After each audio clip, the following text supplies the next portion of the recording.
আজ থেকে তোমাদের সাথে শুরু করলাম নতুন এক চ্যালেঞ্জ ভিডিও। তো 30 ডে 30 ক্রোশিয়া চ্যালেঞ্জ। তো আজ হলো আমার চ্যালেঞ্জের প্রথম দিন, আর চ্যালেঞ্জের প্রথম দিনে তোমাদের সাথে শেয়ার করতে চলেছে একটা সুন্দর ক্রোশের রাবার ব্যান্ড। আর যে রাবার ব্যান্ডটা বানানোর জন্য দরকার আমার 3.0 mm হুক আর নর্মাল ইয়ার্ন। তোমরা নর্মাল ইয়ার্ন ইউজ না করে মিল্ক কটন ইয়ার্নও ইউজ করতে পারো। আর এই মিল্ক কটন ইয়ার্ন দিয়ে এখন আমি কাজটা করব। সেকেন্ড করব প্রত্যেকটা স্টিচে দুটো করে ডাবল ক্রোশেট।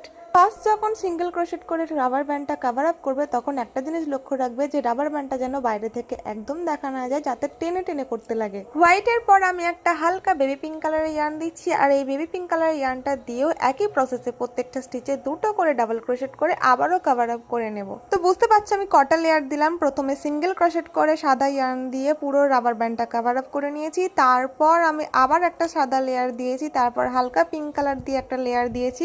এখন আমি যে ডিপ পিঙ্কটা দিয়ে বর্ডার দেব, অনলি ফর বর্ডার। এখানে আমি আর কোনো রকমের ঘর বাড়াবো না, তাই আমি একটা ঘরে দুটো স্টিচ দেব না, প্রত্যেকটা ঘরে একটা করে স্টিচ দেব। একটা সিঙ্গেল ক্রোশেট করব, একটা বাইরে স্লিপ স্টিচ, আবার একটা সিঙ্গেল ক্রোশেট, আবার একটা বাইরে স্লিপ স্টিচ। তো এই করে করে পুরো রাবার ব্যান্ডটা কভার করব। তো ফাইনালি আমার রাবার ব্যান্ড পুরো কমপ্লিট হয়ে গেছে। দেখো দেখতে কত কিউট লাগছে। এরপর আমি দুটো ফ্লাওয়ার এখানে ঝোলাবো, তাই জন্য করে একটা ফ্লাওয়ার আমি অলরেডি বানিয়ে নিয়েছি, আর একটা এখন বানাবো। বানানো হয়ে যাওয়ার পরে যখন দুটো ফ্লাওয়ার এই রাবার ব্যান্ডের গায়ে লাগাবো তখন রাবার ব্যান্ডটা দেখতে জাস্ট এত এত এত সুন্দর হয়ে যাবে, তোমরা ধারণা করতে পারবে না। এমনও অনেক মানুষ রয়েছে যাদের কোনো জিনিসের প্রতি অত ইন্টারেস্ট নেই, কিন্তু দামের প্রতি ইন্টারেস্ট। তারা আমাকে পার্সোনালি হোয়াটসঅ্যাপে এসে মেসেজ করছো যে এটার প্রাইস বলো, ওটার প্রাইস বলো, এটা কত দাম দিচ্ছ, তুমি রোজ ব্যাগ কত করে নিচ্ছ, তুমি ডেজি ফ্লাওয়ারের ব্যাগটা কত করে নিচ্ছ, তুমি রাবার ব্যান্ডের।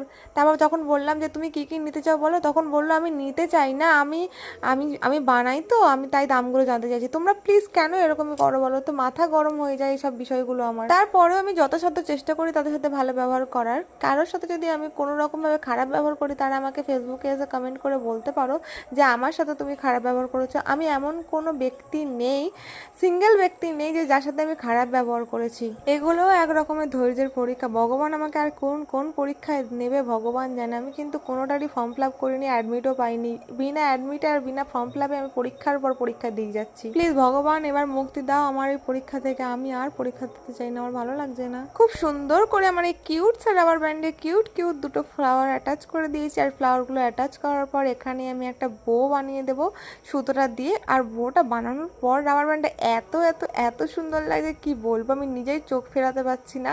তো তোমরাই প্লিজ কমেন্ট করে জানিয়ে যে এটা ঠিক কেমন লাগছে। আর এটা করতে আমার মোট টাইম লেগেছে ওই 1.5 ঘন্টা মতন, আর 1.5 ঘন্টার মধ্যে আমি এটা কমপ্লিট করে ফেলেছি। দুপুরে রান্না করতে করতে 1 ঘন্টা মতন কিছুটা টাইম দিয়েছি,